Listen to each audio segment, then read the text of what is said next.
तो आइए हम लोग अब इसका सवाल देखते हैं। तो सवाल देखते हैं। तो सवाल में है कि पहला सवाल है कि माँ मोहन को ऐसे ऐसे कहने पर क्यों घबरा रही थी। माँ बेटा जो था मोहन ऐसे ऐसे कर रहा था, तो माँ क्यों घबरा रही थी।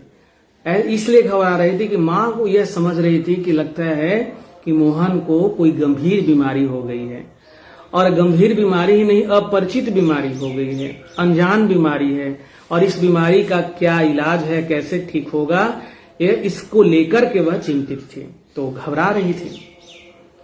दूसरा प्रश्न है, ऐसे कौन कौन से बहाने होते हैं जिन्हें मास्टर जी एक ही बार में सुनकर समझ जाते हैं। ऐसे कुछ बहानों के बारे में लिखिए। आप विद्यालय में कभी कभी मास्टर साहब से बहाना बना देते होंगे, जब आपको पढ़ने लिखने का मन नहीं रहता होगा, तो घर जाने का मन रहता होगा, तो आप तरह तरह के बहाने बनाते हैं, मुझे पता है।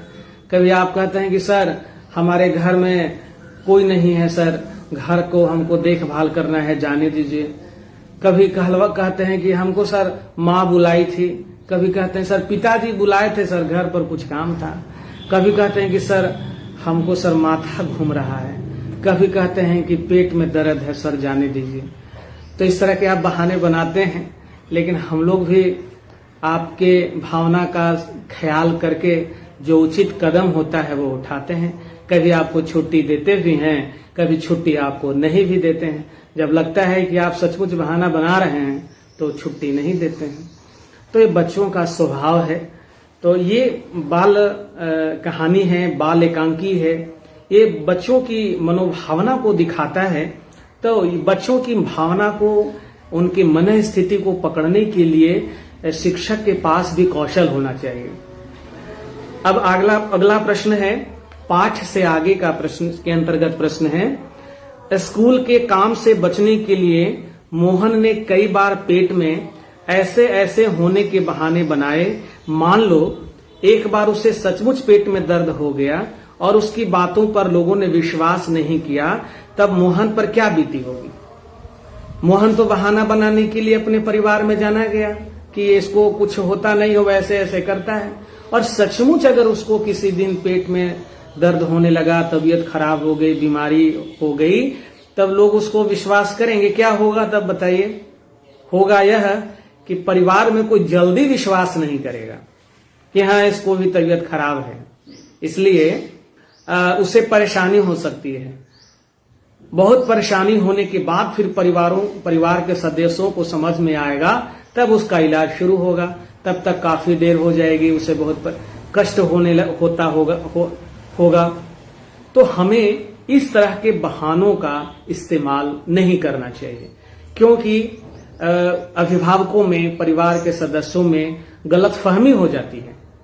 तो गलतफहमी न हो, हमको लोग अविश्वास से न देखे, न समझे, इसके लिए हमें कभी भी झूठ नहीं बोलना चाहिए, कभी भी बहाना नहीं बनाना चाहिए। दूसरा प्रश्न है, पाठ में आए वाक्य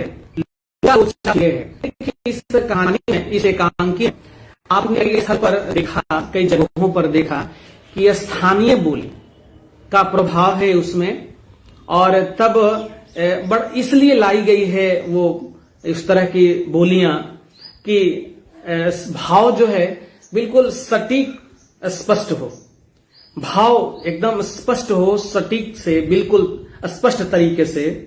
इसलिए स्थानीय बोली और वाक्यों का प्रयोग इसमें किया गया है। तो एकांकी हो, कहानी हो, कविता हो, उपन्यास हो, जीवनी हो, हास्य व्यंग हो, उसमें स्थानीय बोली, ऐसे वाक्य रखे जाते हैं ताकि उसकी रोचकता बढ़ जाए, उसे पढ़ने में, सुनने में आनंद आए, मजा आए। तो लोचा लोचा फिरे है के बदले में लिखा जा सकता था कि ढीला ढाला हो गया है या बहुत कमजोर हो गया है, ऐसा लिखा जा सकता है।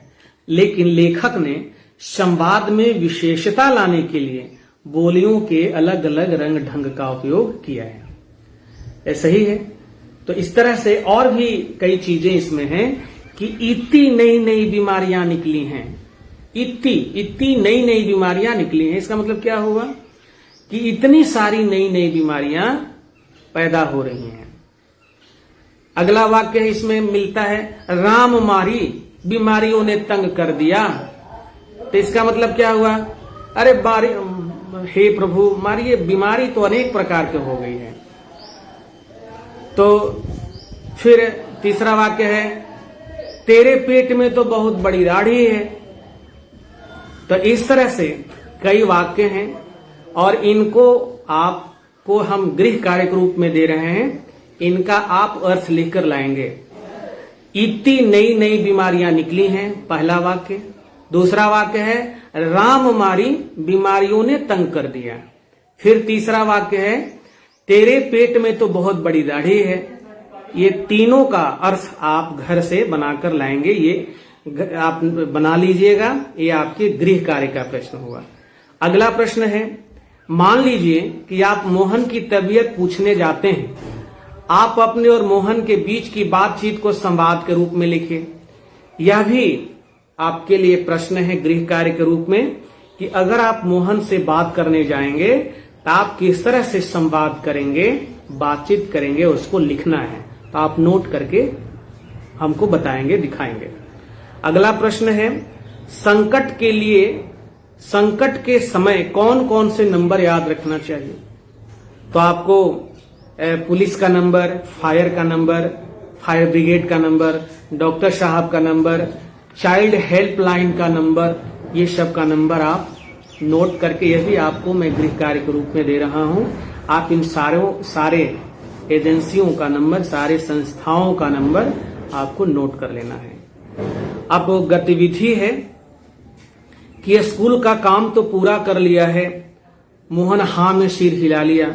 अब ऐसा होता कि मास्टर साहब ने जब पूछा कि स्कूल का काम पूरा कर लिया है, तो मोहन उस समय कहानी में एकांकी फर्क रहिए, बिना मतलब के घर से बाहर नहीं निकलिए। अगर निकलते हैं तो मास्क का प्रयोग करिए। बाहर से घर में आने पर हाथ को, फेस को साबुन पानी से अच्छी तरह धो लीजिए, स्वच्छता अपनाइए, सोशल डिस्टेंस का पालन करिए, पौष्टिक आहार लीजिए, घर पर रहिए, पढ़िए, लिखिए। आप सबों का बहुत बहुत धन्यवाद, बहुत बहुत शुभकामनाएं।